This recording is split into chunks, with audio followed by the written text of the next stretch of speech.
What is up, guys? Bryn here. Yes, I am here again for a brand new Blu-ray 4K DVD update. Most of the DVDs I have not seen yet, so I'm just gonna skim through them real quick. All right, all right, all right. Most of the 4Ks and Blu-rays I have seen, so I'll go into more detail with those. So let's fucking dig into this ham and stick a fork in it. I don't know. I got Thanksgiving on the mind. I'm fucking hungry. Okay. Into the DVDs. We have The Hitcher, decent Rucker Hauer stalker horror movie. The original miniseries. This is fucking excellent. I don't know why this only has a cult following. This should be just as popular as Star Wars, in my opinion. This is fucking amazing sci-fi storytelling. Yes, there is some cheesy TV sitcom type elements, but it's so fucking good when it comes to the story and the direction and really likable characters. And it's kind of like a, The Day the Earth Stood Still meets Star Wars meets, Star Trek, I guess you could say. I'm not a huge fan of Star Trek, but yeah, it's very good for what it is. And yeah, definitely check out V. At the Phantom Toll Booth, I've actually not seen this, but I know it's directed by Chuck Jones, and I'm really excited to check it out. Love Chuck Jones, for those who don't know, which, if you don't know who fucking Chuck Jones is, God, I can't even talk. If you don't know who Chuck Jones is, you got to do your homework, because, his name is everywhere. You got Looney Tunes, How the Grinch Stole Christmas. He's a fucking prolific animated director. So, yeah. You got to know who fucking Chuck Jones is. First off, we have Big Girls Don't Cry. They get fatter. No, I'm just kidding. Don't Cry. They Get Even, which has got the most 80s, 90s cover I've ever seen. It's like Babysitter's Club and Full House just puked all over the place. Yeah, so you have the girl from Home Alone, the one that calls Kevin helpless or hopeless. I can't remember which word she said, but she's the one that says that like more than once. And then you have Ben Savage, and then you have the mom from Little Monsters, and then you have the girl from The Wizard. So you got three people connected to Fred Savage in this movie, which I thought was really weird. And of course, I'm going to point that out because if you know me well, I love my Fred Savage movies. I love The Wizard. I love Little Monsters. I love The Wonder Years. So, and what's funny is I didn't even know any of these connections before I bought it. I just thought it looked like 80s cheesy fun. And it is, for what I've seen part of it. And you got Griffin Dunn as well, who's a severely underrated actor and unfortunately did a lot of these kind of off-the-wall movies that not a lot of people watched. But, it's great American Werewolf in London. So, yeah, can't wait to finish this. We have the Betty Davis collection sealed. This is like back in the day when Costco would have these, like, actor collections and really nice sets. And I found this at Goodwill sealed, so really happy about that. This goes for a pretty penny. So, if I end up finding all these singly, because I have two of them, but if I find the other three, maybe I'll sell a set. So it's good to have for sure.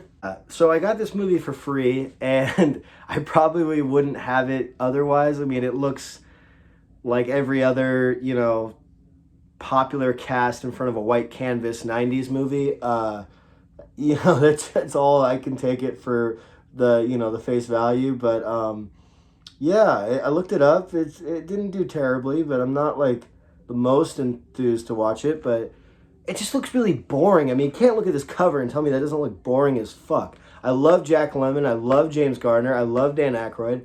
But this movie looks fucking boring.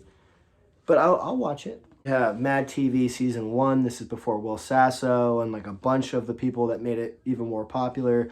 This is the OG cast, and you got a lot of people in here like, oh my god, why am I spacing on so many fucking names right now? Oh my god. Is it Phil Lamar? Is that his name? Oh yeah, Phil Lamar. Okay, I need to go with my first instinct on that one. So yeah, you got Brian Callen, Orlando Jones, Phil Lamar, Artie Lang, R.I.P. That Knows. Deborah Wilson, I thought I recognized that name, but after I said it out loud, it didn't sound that familiar. I got this for free because the guy at the video store didn't notice that it was in the back.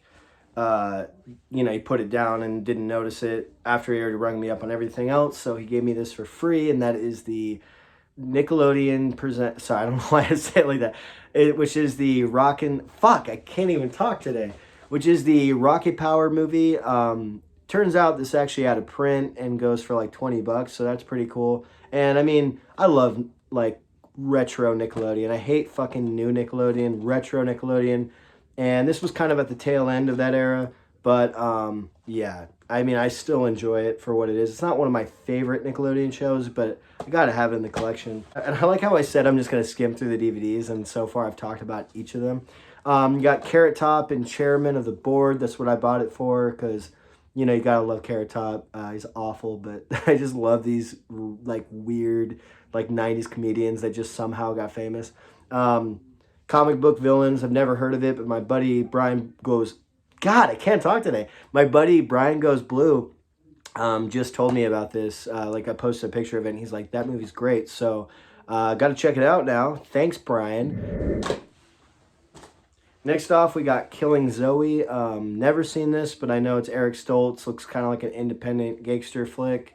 You know, crime drama maybe. I know nothing about this, but from the cover, it looks kind of like a Quentin Tarantino ripoff, or, you know, something in the same vein. Just looks like independent goodness with Julie Delpy and Eric Stoltz, so I can't wait to watch that. But another one that I have to own because so many people shit on it, and it's just infamously bad. I know Helen Slater kind of fell off the rails career-wise because of this movie. I know this movie at least didn't help her career. I don't know if it's what ultimately destroyed her career, but it definitely didn't help it.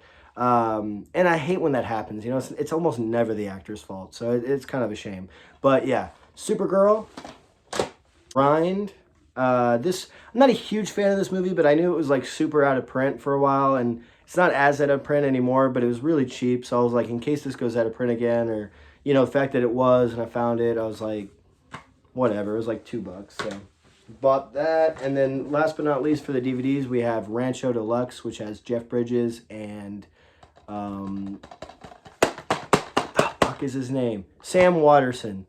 See, that's why I shouldn't do a video after work, because my brain is like fucking shot. For the Blu-rays, I'm going to try to go through these fairly quick, probably the same with the DVDs. Say I'm going to go through them quick and then not go through them quick. So next off, we have The Dark Knight Rises. I know you're like, what? You don't have that movie? Everybody fucking has that movie. Yeah, I know. I'm not a huge fan of this movie personally. At least from memory. I also haven't seen it since it came out. I just remember being really disappointed. And I mean, it's not fully the movie's fault. I mean, it had such big shoes to fill with The Dark Knight, and the fact that we all knew Heath Ledger, of course, couldn't come back. So there was a lot of, you know, stigma, and just, you know, I couldn't help to go in already not wanting to like it. So that's why I bought it, because, you know, it was only like $2. And I was like, you know what? In case I had any bias or anything, I'm going to watch it again. And if I still don't like it, then my opinion is concrete and it won't change. So I'm going to give it one more chance. Hopefully this time I like it more. Then we got Billy Madison, Adam Sandler, one of the ones I can actually tolerate. Love Adam Sandler, but a lot of his movies are so fucking annoying. This movie is also kind of annoying, but it's got a lot of other things about it that I really like. A lot of quotable lines. You got Chris Farley in his prime, and you have Bradley Whitford, who plays an incredible bad guy. I mean, he's just so good at being a slime ball. You know, he's like Christopher McDonald from Happy Gilmore, just so good at doing that character. Next off, we have Jim Carrey in Bruce Almighty. This next few are actually Jim Carrey, because I realized, I was like, what the fuck? Hello? I don't have any Jim Carrey Blu-rays, so I realized that most of the movies I had of his were on DVD, so I upgraded all of them to Blu-rays. So I got Bruce Almighty. Next off, we have Cable Guy on Blu-ray, which this was kind of hard to find. Got it cheap, though, so that was nice. And then I got The Mask, which is smoking. Really happy to find that one. We got Ace Ventura, When Nature Calls, which is for some reason still really expensive, because the Warner Brothers release is out of print and the Sony Pictures release is like a burn on demand, so it's like kind of expensive still. Ended up finding this for half the price, so happy about that. And you gotta love Ace Ventura in general. And then I got Eternal Sunshine of the Spotless Mind, taking a different direction with Jim Carrey here. Love this movie. This is one of my top probably 5 movies of his. It's just so good. Gotta love Charlie Kaufman's writing. And then next off, we got the Wishmaster collection.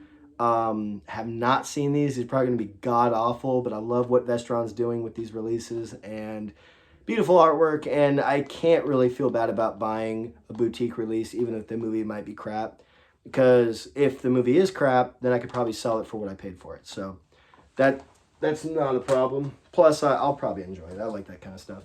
Next off, we have Hills Have Eyes, the remake and the sequel. For those out there, this is actually a Disney movie now. So if you want to put this in your favorite Disney movie pile or your favorite Disney movie villains, you're allowed to, because this is now a Disney film. It is 20th Century Fox. So just think about that. Next off, we have What We Do in the Shadows. Love this movie. It's probably my favorite Taika Waititi film. This and Hunt for the Wilder People. Jojo Rabbit, I was kind of like, If you can, Steelbook. I'm sure they're going to release a 4K of this now that I got the Blu-ray, but I don't care. It's cool Steelbooks. I missed a Jim Carrey movie. Yes, man. It's okay. And we have Attack of the Killer Tomatoes. Yeah, this movie kind of sucked. Like I said before, I love B horror movies. I love cheesy stuff. It just has to connect with me in some way. And this one, I just felt like it missed a lot of its marks of not only not being a great movie, but not even really being a good bad movie. And it was definitely like self-aware of what it was doing, but just goes to show that just because you know what you're doing doesn't mean it's always going to turn out the way you think. You know, a bad movie's a bad movie, at least to whoever's watching it. We're getting into the 4Ks. And most of these I had on Blu-ray, but I just waited till Black Friday to upgrade, because I'm not going to spend fucking $25 on every 4K that comes out. I'll do that with some, but it's really expensive to upgrade, and I only do it with my favorite movies anyway. But even then, if I spent full price on every one, it's just kind of expensive. So with a lot of these, I got the Black Friday deal, and that is, first off, we got Full Metal Jacket, one of Kubrick's greatest films. I mean, you can't go wrong with Full Metal Jacket. Such a good movie. I remember when I was younger, I didn't really like the second half as much, but then when I watched it again in recent times, I actually liked the second half just as much. So, yeah, amazing movie. You gotta love Arlie Ermy. Rest in peace. Next off, we have Sicario. I've actually never seen this all the way through. I've only seen the first 20 minutes. I don't remember what happened. I think I blacked out or something. I don't know what happened, but I need to watch this because I've heard really good things about it, and it was only like $8 for the 4K, so really happy about that. I have The Green Mile, one of my all-time favorite movies. I kind of go back and forth between Stand By Me and The Green Mile when people ask me what my favorite movie is. Can't go wrong with The Green Mile. It's such a fucking beautiful cast.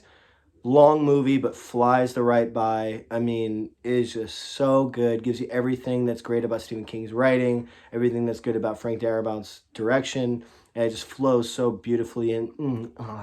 Next off, we have The Batman. I finally pulled the trigger on this one because it's been on HBO Max pretty much since it came out.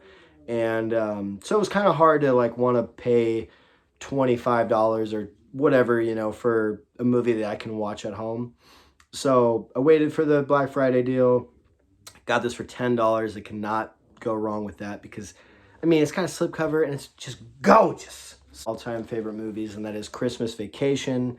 Another one of my all-time favorite comedies is Planes, Trains, and Automobiles. I'm getting that 4K tomorrow. So if I don't post this one tonight, I might add that into this video later. But yeah, Christmas Vacation. Christmas Vacation. Christmas Vacation. Oh my God, dude. I remember as a kid, I actually used to listen to that song all year round. I'd watch the movie all year round too. But yeah, fucking save the neck for me, Clark. Heat, which I'm actually in the middle of right now. I watched this a long time ago. I barely remember it. So I'm watching it again, and it is just worse, and that is Fatal Attraction. Yeah. The statistics of divorce probably went way down after this movie came out, at least temporarily. Yeah, great movie. Basically a remake of Play Misty for Me. And this story's been done so many times in different ways. In the 90s, late 80s was so popular for stalker thrillers in general. But yeah, really excited to watch this again in 4K. I love Michael Douglas. And Glenn Close I like in this movie. I'm not usually a huge fan of her, but I think she's really good at playing a psycho. I think it just comes natural for her. All right, next up we have a Bryn childhood favorite here, and that is Earth Girls Are Easy. Fucking love this movie for what it is. I mean, it's so all over the place, but that's what's great about it. You have a young Jim Carrey, young Damon Wayans, Jeff Goldblum, Gina Davis, and it is the most 80s movie ever made. I mean, it literally feels like a movie that'd be made today that's like either parodying the 80s or being really obvious 80s, like Stranger Things or something. But it just dated itself instantly, but it's what's so good about it. And it's, like I said, it's all over the place, but it's a lot of fun. And in my opinion, the reason that Jim Carrey has the career he has today. I mean, if he didn't meet Damon Wayans, he wouldn't have been on In Living Color. And if he wasn't on In Living Color, he wouldn't have done any of those movies that we love so much. So if you love Jim Carrey, you got to watch this movie for that alone. Both at the same time, because this video is getting a little long, and that is Top Gun 1 and 2. Really happy to have these on 4K. They both look gorgeous. Yeah, I can't wait to just keep watching these. No, just kidding. The first one I really like more now because of the second one. I think it definitely enhanced the first movie.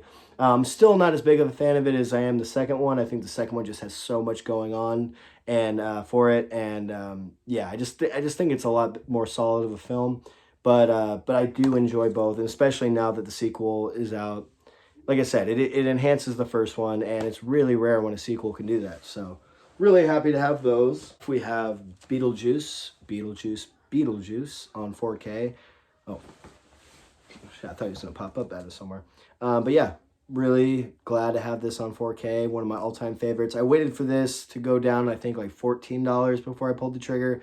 Again, it could be my favorite movie of all time. I'm usually not going to pull the trigger right away unless I really need to. But yeah, Beetlejuice, really happy to have that. And then last but not least, we got A Clockwork Orange. I don't know, I said it like Michael Caine. Michael Caine narrates A Clockwork Orange, Alex DeLarge. Yeah, I love this movie. I don't know why I said it like that. I was going to say this movie sucks. This movie is amazing. Again, another one that you guys have probably all seen. A shocking film. But I've seen it so many times, it's not even really shocking to me anymore. It's just amazing.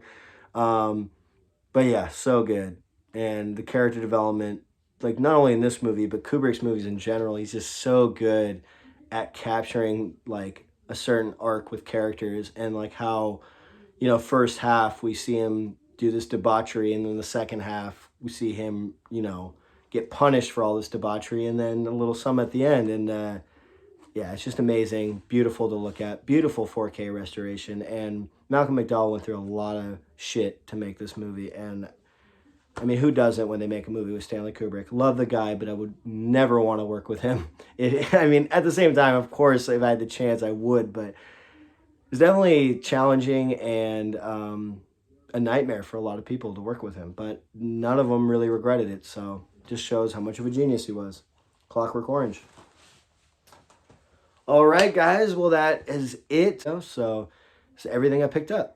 So I will see you next time, and hopefully next time is sooner than this time, and I'll see you then. Brittany out. Peace. Bye. Wait a minute. You thought the video was fucking over? No, my friends, it is not. I wanted to show two more things. Pick up today, Shrek 2, just had to. I mean, it's a solid sequel, and you know, it's not the greatest cover, but it's also not the worst. I like the way the green pops over the white. It's very simplistic, a little too much, but, you know, it is what it is. And now I got the first two, the only two that matter, on 4K. So, Shrek 2, and then here we go, baby. You want to hurt me? Go ahead if it makes you feel any better. I'm an easy target. Amazing movie. I mean, greatest comedy of all time. Plane, Trains, and Automobiles 4K. I heard the transfer is not the greatest. Not too worried about it. I have the Blu-ray just in case. And, you know, I bought it for the never before seen, deleted, and extended scenes, which have been on a shelf since the movie came out. So the fact that we finally get to see these scenes that everybody's been talking about and rumoring about is really cool. So for all the people that shit talk this release, go fuck yourselves, because you know what? You can shit talk the 4K release all you want, but you know, you need to at least point out that it's cool that it has this many special features. So yeah. Anyways, Planes, Trains, Automobiles 4K and Shrek 2 4K. That's it.